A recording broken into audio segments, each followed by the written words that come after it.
Welcome in, everybody, to Week 11 Dynasty Lessons Learned. Once again, it is another week where I'm going game by game, team by team, talking through at least one Dynasty lesson learned from every single team. Well, a little bit, there's a couple more games that I kind of skipped, but you guys have kind of caught on to the pattern by now.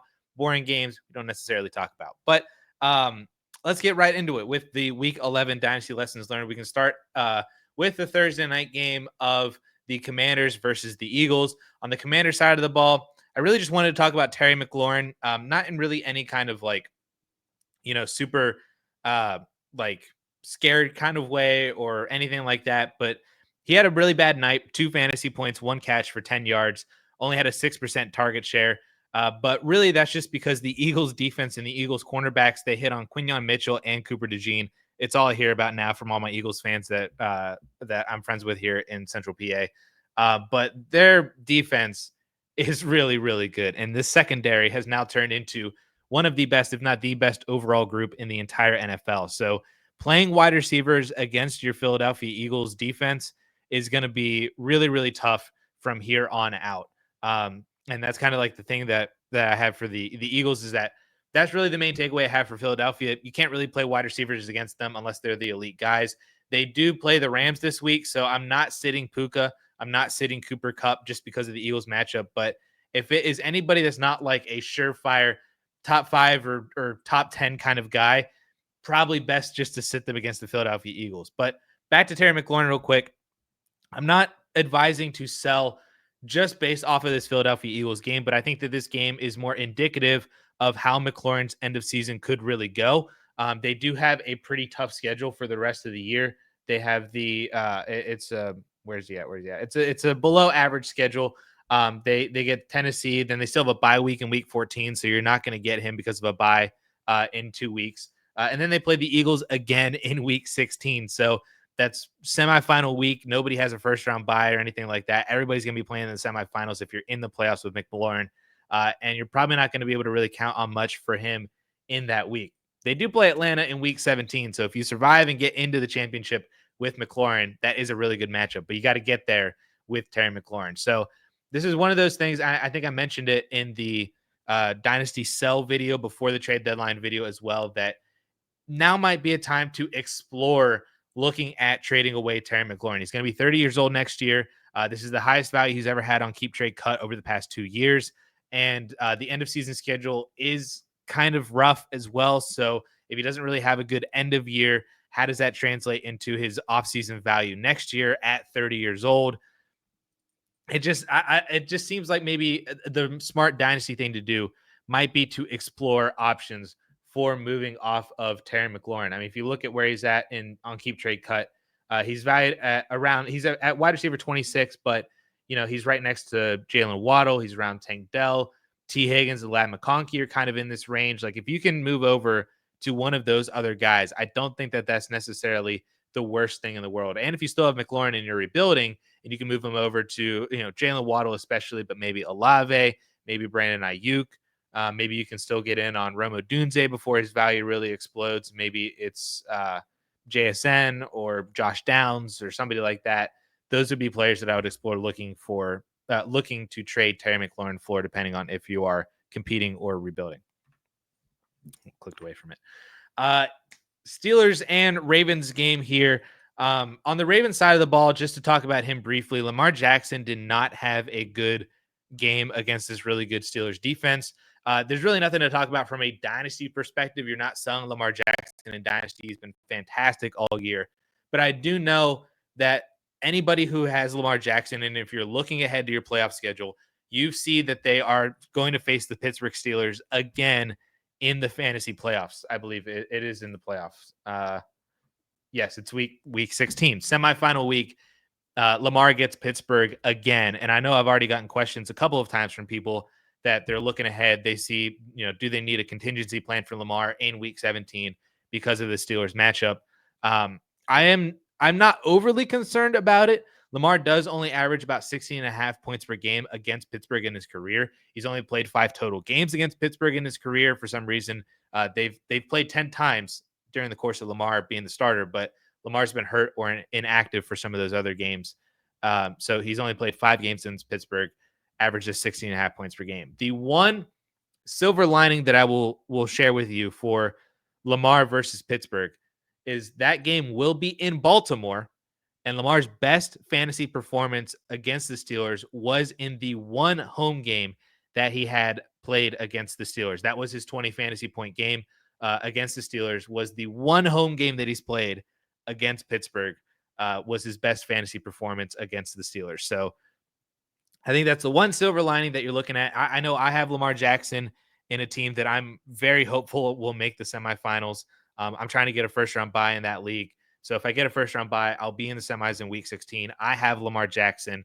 I'm not really overly concerned about it. I think I'm still going to be playing him, but I have the option to move over to Cousins or Jameis Winston in that league. So maybe my decision will change by then, depending on what's going on, because Winston does get the Bengals defense. So that might be interesting. But I'm not, as of right now, I'm not currently worried so much about Lamar against the Steelers in Week 16. Nothing really to talk about from a dynasty standpoint.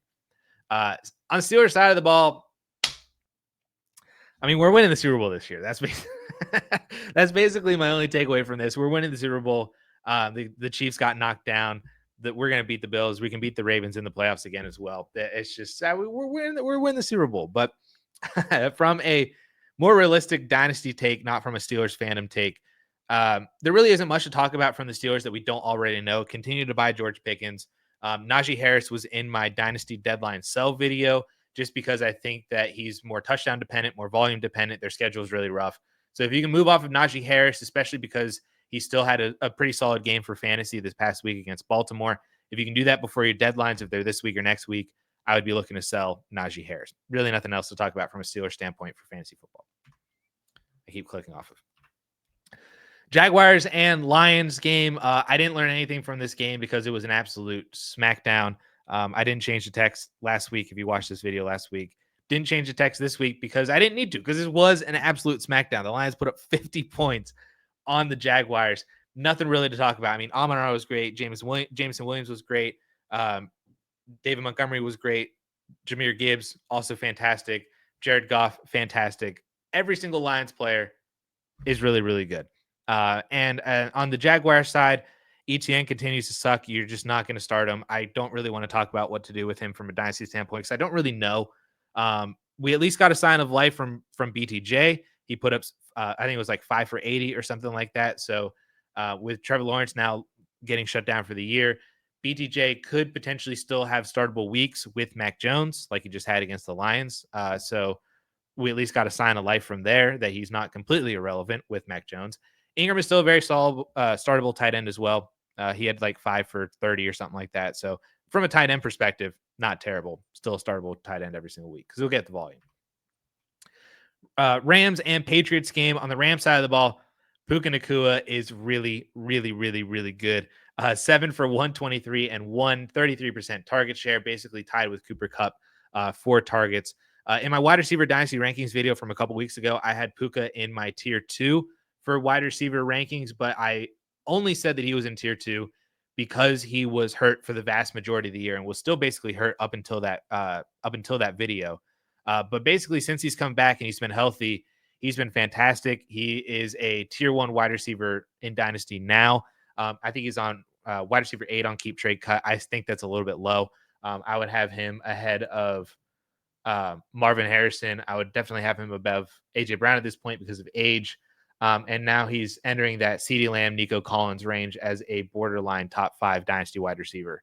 Like there are legitimately I think 7 wide receivers who are all top 5 wide receivers. That math doesn't work out because you can only have 5 wide receivers be top 5. But I legitimately think that there are 7 top 5 dynasty wide receivers right now. And Puka Nacua is one of them. He's fantastic. He's elite. That's all we have to say. On the Patriots side of the ball, Drake May, another really good game, 19 fantasy points, 282 and 2 and a touchdown, 27 rushing yards. He continues to climb up his rankings.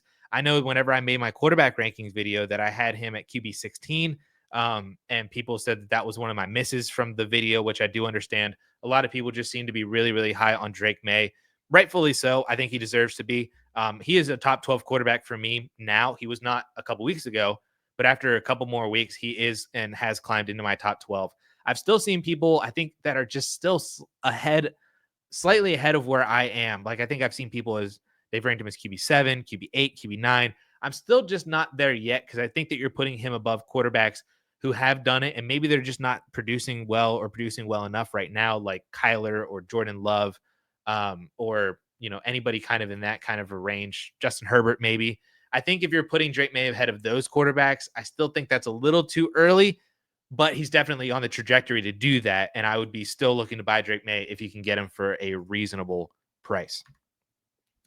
Browns and Saints game now. On the Browns side of the ball, not really much to talk about just because Jameis Winston continues to elevate everybody. You can legitimately start all three of those wide receivers on the Browns in Judy, Tillman, and Elijah Moore every single week. You can start David Njoku. He's a must start at tight end every single week. And that's just the Jameis Winston effect. Now, it is rough because so much of that passing game is going to hurt Nick Chubb. And Nick Chubb hasn't also been good at all really this year either. I don't think he's broken 50 or 60 rushing yards once this year. Of course, he's coming back from a massive knee injury. So, I mean, there's reasons for that. But Chubb has not been good this year. And I think that if you can sell him, especially if you can sell him to a playoff team that is looking to add depth and you can get like a second for him, I think I'd rather have a second round pick than Nick Chubb right now, just given where he's at production-wise, career-wise, age-wise, contract-wise. I think I'd rather just move off of Nick Chubb right now than really just hold on to him and hope that things get better. Not to say that I don't think things won't get better, but I just think that he's at a point right now where I would just rather have a second round pick. That's basically it. On the Saints side of the ball, I think Taysom Hill had no less than 10,000 fantasy points this week. I don't even remember what the actual total was. 138 yards and 3 touchdowns on the ground, 8 for 50 through the receiving game. It's Taysom Hill. That's just, he's going to have the ability to do that. And but from a dynasty perspective, he's a sell. I mean, anybody who's looking to buy Taysom Hill as a tight end for the remainder of the year, if you can get a second round pick for Taysom Hill, you take a second round pick. I don't know if I really need to explain why, just because this seems like this is the Taysom Hill experience for fantasy football and for dynasty. He's going to have games like this, maybe not like this specifically, but he's going to have games where he breaks out. He's going to have games where he's not relevant at all. And once Chris Olave comes back, once Rashid Shaheed comes back, from a dynasty standpoint next year, Hill's just going to be relegated back to probably not even being a startable tight end. I don't even know if he's an every week startable tight end now after this game that he had right now. So from a dynasty standpoint, if you can get a second round pick, you sell him. If you get a couple of thirds, I'm still not even opposed to selling him for that. But he's a sell from a dynasty standpoint off of this huge game. Colts and Jets game now. On the Colts side of the ball, I'm so sick of talking about Anthony Richardson at this point because I feel like I've talked about him like 5 or 6 times in this video series alone this year. But 28 fantasy points, 272 yards and a touchdown through the air, 32 yards and 2 touchdowns through the ground. This is the game that we wanted to see for Anthony Richardson for multiple reasons. At this point, I feel like Anthony Richardson, there's really nothing that he can do or that I can do or that anybody else can do to sway your opinion on Anthony Richardson one way or another. At this point, everybody already knows if you love him or if you hate him. That's basically it. If you love him, this was the game that you wanted to see from Anthony Richardson to continue for him to continue showing you why you should love him, because he has this upside every single week. And it's just frustrating because he's not able to get to this point every single week. And he has such massively low floor games that he's so frustrating to work with. But if you love Anthony Richardson, this was the game that you wanted to see from him to continue being bought into Anthony Richardson. If you don't like Anthony Richardson, if you've been looking to sell him, you've been waiting for his value to climb back up, this is the game to then also do that. So it's basically, this game was perfect for basically everybody, because it was perfect for people to continue buying into Anthony Richardson because you believed in him. He showed you why you should believe in him for this. But it was also perfect for the people that don't believe in him and they were looking for a sell window. Here's your sell window. So my advice, I don't know what to do with Anthony Richardson. I lean towards the sell Anthony Richardson side of like the buy to sell meter. I'm on like probably a 6 or a 7 on the sell meter and like a 3 or a 4 on the buy meter. But I just, at this point, you know what you know about Anthony Richardson, or you know what you believe about Anthony Richardson. No one's going to change that opinion. Do what you want with him based off of this game. On the Jet side of the ball, I mean, this entire offense is just so frustrating. I can't really highlight one specific thing. Breece Hall had a good game. Devontae Adams had a good game. Garrett Wilson didn't really have that great of a game, but he continued being targeted as really good, as a really good receiver. So it's just so frustrating with this Jets offense. They're so hot and cold every single week. You never really know which offense you're going to get. You have to start Breece Hall every week. You have to start Garrett Wilson and Devontae Adams every single week because you can get these really good or really massive games, but you can also roll the dice and, just it doesn't work out for you. So it's a really annoying Russian roulette with the Jets every single week, but you have to continue playing because they could be just so good. But that's just kind of where we are with the Jets right now in this offense. From the Vikings and Titans side of the ball, I did not learn anything from this game just because it was kind of boring. Aaron Jones wasn't all that good. Justin Jefferson was still solid. Jordan Addison was pretty solid. On the Titans side of the ball, Tony Pollard kind of sucked. Keep buying Calvin Ridley, though. That's basically the one takeaway from this is just keep buying Calvin Ridley. He was in my deadline buy video as I highlighted that his schedule is really, really good moving forward. And he was solid in this game, floor game. So, but he's shown to the ceiling. Keep buying Calvin Ridley. Raiders and Dolphins. On the Raiders side of the ball, there is nothing else to talk about except for Brock Bowers. I mean, 13 for 126 and 1 on 16 targets for a 30% target share. There's really nothing else that you can even say at this point. Brock Bowers is just so freaking good. If you drafted him, congratulations. He is the Dynasty tight end 1. There is nobody else even close. This, like, a couple people in my tight end video said that Trey McBride should have been a tier 1 guy with Brock Bowers. I think this week just showed you why I did not have Trey McBride as a tier 1 guy with Brock Bowers, because Brock Bowers is just so freaking good. And there's really nothing else that we need to talk about there. And nothing else to even talk about on the Raider side of the ball. Dolphins side of it, Achan's good. Tyreek had a kind of good bounce back game, so that was nice to see. The Dolphins offense is starting to click. Jonnu had a really big game too. The one piece that is not clicking right now is Jalen Waddle. 5.7 fantasy points, 2 for 37 on 3 targets, was just 8% share. He is unstartable. I don't think you can start Jalen Waddle anymore. You shouldn't be starting Jalen Waddle anymore, I don't think.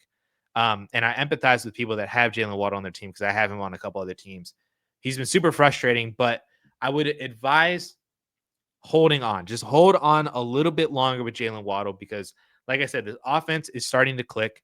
Achan is still being very good. Tyreek finally had that good game, and we just need that game to translate over to Jalen Waddle, and it just hasn't yet. But I think it's coming just because of the nature of this offense, the type of player that Jalen Waddle is.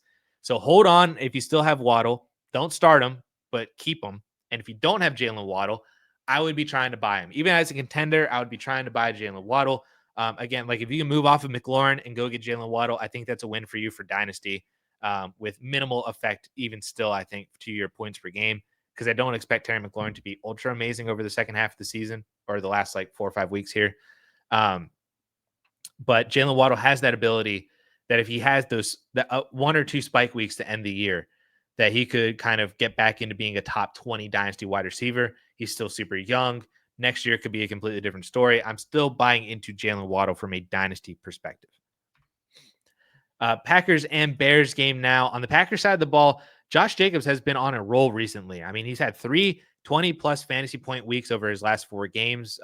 That's over a 5-week stretch because he had the bye in there too. But over his last 4 games played, 3 20-plus fantasy point weeks, including this past week with 23.5, 18 for 76 and 1 on the ground, 4 catches for 58 yards. So the receiving game is nice to see. His rushing efficiency has been up. He scored 3 times over the last 4 weeks. The receiving volume is starting to tick up as well too. His schedule is pretty good over the second half of the year. So I'd be looking to buy Josh Jacobs. The one caution or the one, Jacobs advisory notice that I will let you know is that he does not have a good championship week matchup. I think he plays the Vikings in week 17. That was the one team that over the past 4 games, he's had 3 20-point weeks. The one game that he did not have 20 points, I think he had like 12 or 13, was against the Vikings. So he wasn't bad against them. So I wouldn't expect him to be ultra terrible against them again in week 17, but he might just not have like a big 20-point game that if you're counting on him for the championship, maybe he's better as a flex option or an RB2 and not somebody that you necessarily want to rely on as an RB1. But I still think he's a good buy to get you to the championship. His schedule is still pretty good to get you to the championship. It's just championship week. He might not be ultra spectacular. So that's the one caution with Josh Jacobs. But I still think he's a good buy for the playoff run. Bears side of the ball, Rome Odunze, 12.5 PPR points, 6 for 65 on 10 targets, which is a 30% target share. He has looked really good over the past few weeks. The connection with Caleb is starting to take over. Over the last 4 weeks, Odunze is on a 17-game pace of 70 receptions for 1,000 yards on 123 targets. So hopefully, because of what he's been doing over the past 4 weeks, that continues over the next 5 or 6. We get a kind of nice second half surge for him. Then we can move into nicely next offseason. Maybe Keenan Allen isn't on the team. They have a new offensive coordinator. There is hope emerging for Rome Odunze that can be taken nicely into 2025, and especially as probably the best dynasty asset on the Bears outside of Caleb Williams. It's nice to see this production starting to take over the last couple of weeks. And it's not any production that's ultra crazy, but the targets are there. The catches are starting to form, and the connection starting to form with Caleb Williams. So hopefully they just continue to build on that and hold/buy Rome Odunze. Falcons and Broncos. On the Falcons side of the ball, there's really nothing to talk about. They had just had a really bad game against an elite defense. Like, nobody was really good. So it was just kind of rough. Nothing really to talk about. Broncos side of the ball, Bo Nix, 28 fantasy points, 300 yards, 4 touchdowns, only 5 rushing yards, though. No interceptions. I tweeted out during the game asking if he is the rookie QB2 in this class right now from a dynasty perspective. Does it go Jaden Daniels and then Bo Nix? Is Bo Nix climbing ahead of Caleb Williams? Is he climbing ahead of Drake May?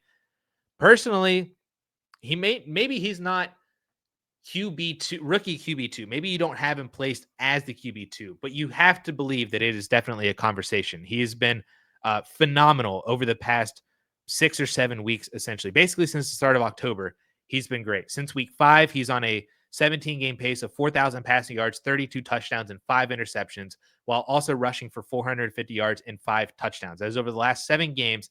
That is Bo Nix's 17-game pace. CJ Stroud last year, through 15 games, threw for 4,100 yards and 23 touchdowns and 5 interceptions. So, I mean, and that was obviously CJ Stroud's year. Last year he had much better weapons. He had Nico Collins. He had Tank Dell for a majority of the year. He had a good running game. So, like, that's CJ Stroud.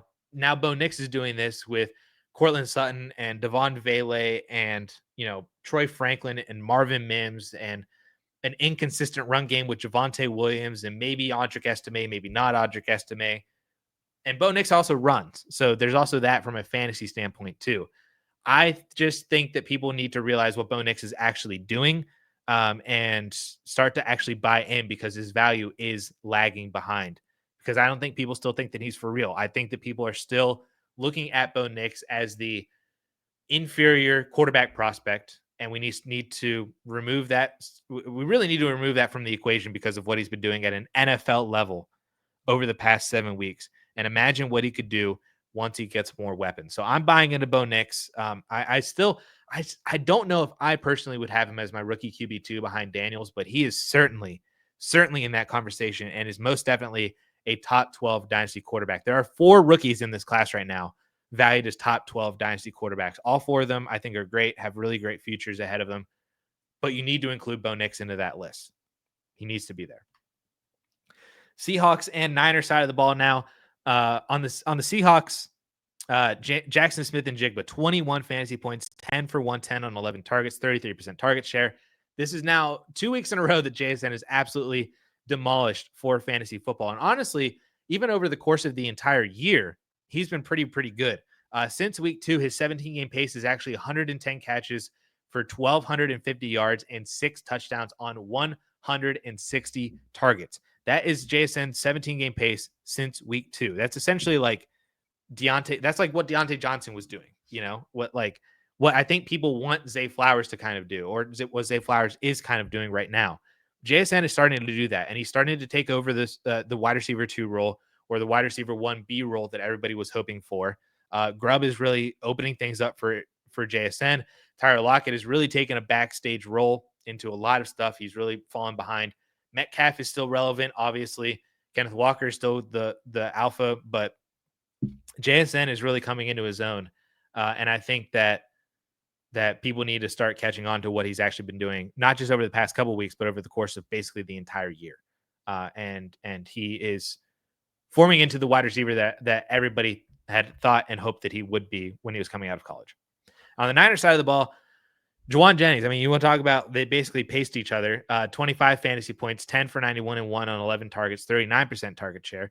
He is looking like a potential 2024 playoff lead winner. If you were able to pick up Jennings off of the waiver wire early on, if you bought him cheap in a trade early on, or even stashed him in the offseason, he's looked really good since coming back off of the injury. He's kind of playing this Brandon Ayuk role. I wouldn't go out and actually trade for Jauan Jennings. I don't know if I would even trade away Jauan Jennings right now because of the production that he's had.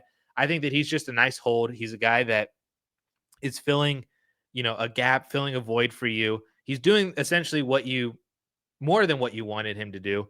If you had picked him up off of waivers or got him cheap in a trade, I would just hold on to it, ride the wave. And whenever the wave crashes, is a fun story that hopefully led into a fantasy championship for you. So I would just hold on to Jauan Jennings. He seems like an every week kind of starter in your flex spot. Really solid. The only other takeaway from this, I think, is to continue buying Brandon Ayuk, because if Jauan Jennings is doing this in this kind of Ayuk-ish role across from Debo with Kittle kind of in and out of the lineup, but this is still the upside for Brandon Ayuk, and Brandon Ayuk, I think, is better than Jauan Jennings, so continue to buy Brandon Ayuk for cheap while he's out for the year. Chiefs and Bills game now. On the Chiefs side of the ball, Xavier Worthy, 16 fantasy points, 4 for 61 and 1 on 5 targets, which is only a 15% target share. This is the Xavier Worthy game that I personally was waiting for to advise actually selling. We've had this conversation for a good long while now about what to do with Xavier Worthy. Is he actually for real? Should he be selling him? Should we be buying him? I have been on the side that he is a sell, that he is closer to rookie wide receiver faceplant territory than he is to rookie wide receiver breakout territory. And this is the game that I want to use to sell Xavier Worthy. He had a couple long catches, one other one that he just missed. He scored a touchdown, 16 fantasy points. If this is the game that people now are like, all right, Xavier Worthy's here, he's going to get going, use this to sell. Use this to get a first-round pick. Use this to add a third to Xavier Worthy to go get a first. Get a couple seconds for him. Use this game to sell Xavier Worthy, because he still is not dominating. He only had a 15% target share. He had the same number of targets as Noah Gray, one more target than DeAndre Hopkins. He's not coming into a massive explosion like JSN has been doing, or like Odunze has necessarily been doing. Like, sell Xavier Worthy. Use this game to sell Xavier Worthy. This is exactly what we were waiting for, and now you need to take advantage. Bill side of the ball, Amari Cooper, only 7.5 PBR points, 2 catches for 55 yards on 3 targets, which was a 7.5% target share. Really nice long ball catch very early in the game. It was a one-handed catch on the sideline. If you didn't see it, it was a very, very good catch. That shows that Amari Cooper he's still Amari Cooper. It's just he's still getting integrated into this offense. He got hurt. He missed some time. That did not help. Plus, Trent McDuffie just shuts down players on the outside, and a lot of the players that do well against the Chiefs from a receiving standpoint are the more slot wide receivers like Khalil Shakir, like Curtis Samuel. It's why they had big games. So it was kind of, I think, just a perfect storm of Amari's first game back from injury, still not really into this Bills offense, getting shut down by an elite corner. It's just a perfect storm of everything that he didn't really produce. So I think that Amari Cooper is unstartable until he actually does something. But I would not be giving up on Amari Cooper if you had him. I think that he could still have a pretty solid, last 3, 4, 5 weeks in the playoffs to be the guy that we had hoped that he would be as the wide receiver 1 for Josh Allen after he got traded. And it's still, if he's the wide receiver 1 for Josh Allen next year or the year after that, still okay from a dynasty perspective too. So I'm not panic selling Amari Cooper. I would just put him on the bench until further notice, until he does something, essentially. Sunday Night Football now, Bengals and the Chargers. On the Bengals side, T. Higgins, 29.8 fantasy points, 9 for 148 and 1 on 13 targets for a 26% target share. T. Higgins is still good.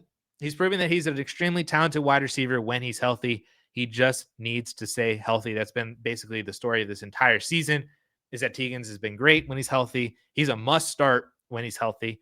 It's just he's missed a handful of games and it's kind of been rough. But I'm continuing to buy T. Higgins, buy him for the rest of the year, buy him for 2025 and beyond for Dynasty. If he can put one season together where he plays 15 or 16 games, I think that he'll be phenomenal, whether he stays in Cincinnati, whether he's on a new team like New England or LA or Denver or anything like that.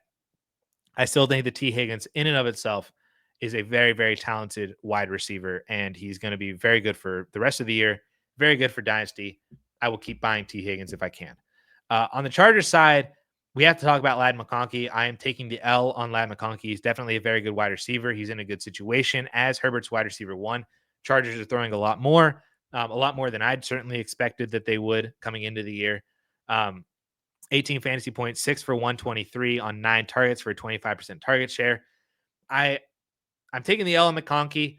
He is definitely a dynasty buy. He looks very good from a dynasty perspective.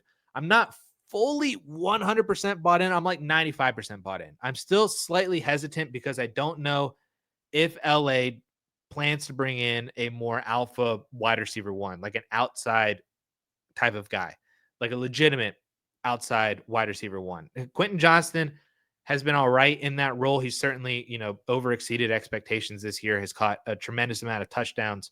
But I just don't think that Quentin Johnston is that guy. I think that this offense could still benefit from having somebody on the outside that can win and win consistently. And if that happens, I don't know what that means for Ladd McConkey. I still think that he'd still be really, really good. I just don't know if he ever has wide receiver one, like fantasy wide receiver one upside. I just don't know if that's necessarily in the cards. And that's why he's a buy, but more as like a wide receiver two. And I think that the dynasty community is doing a good job not overly overvaluing him right now, because he is still just the wide receiver 21, which I think is a testament both to how good McConkey's playing, but to how many other good wide receivers there are in the NFL right now. Like, I'd rather have George Pickens than Ladd McConkey. I think Pickens has that alpha ceiling that McConkey does not have. I'd rather have Rice. I'd rather have DK Metcalf. JSN, I think, was a better prospect now and potentially a better or more pass-friendly offense. I'd rather have him than Ladd McConkey.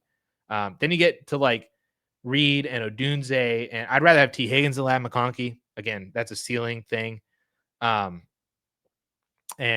that's kind of where we're at with McConkey. So I think that he's properly valued. I would buy into him at these prices. I just don't know if he ever gets significantly higher than this, unless everything really, really, really comes together. But I'm still buying into Ladd McConkey. I'll take the L. I'll take the L on Ladd McConkey. You guys are right. Ladd McConkey fans. Monday Night Football game then. Texans and the Cowboys. On the Texans side of the ball, welcome back Nico Collins. The box score and the stat line did not look good. 4 for 54, 9.5 PPR points on 7 targets. So if you just saw the box score, if you didn't watch the game and you're catching up on the game and you're like, oh, what did Nico Collins do? Oh, only 4 for 54. That does not tell the story of Nico Collins. He had a 75-yard touchdown on the first play of the game that got called back, I think, by an illegal man downfield or something like that. That would have changed everything for Nico Collins' fantasy day. He had another catch at the end of the game that he dove for and just barely missed. Like, Stroud could have definitely hit him, but he had to dive for it, and the ball kind of slipped through his hands, like one of those things, when it hit the ground, so it was called incomplete. That was like another 20-yarder that got brought back. If both those plays stood, we are talking about Nico Collins in a wildly different way than what we are right now, just based on his box score stat line of 4 for 54. So he is elite. Keep buying him. As I mentioned with Puka, where there are like 7 wide receivers that are all top 5 dynasty wide receivers. He is one of those 7. So he's utterly fantastic and elite. Keep buying Nico Collins. And Stroud is better when Nico's on the field too. So that's good for Stroud as well.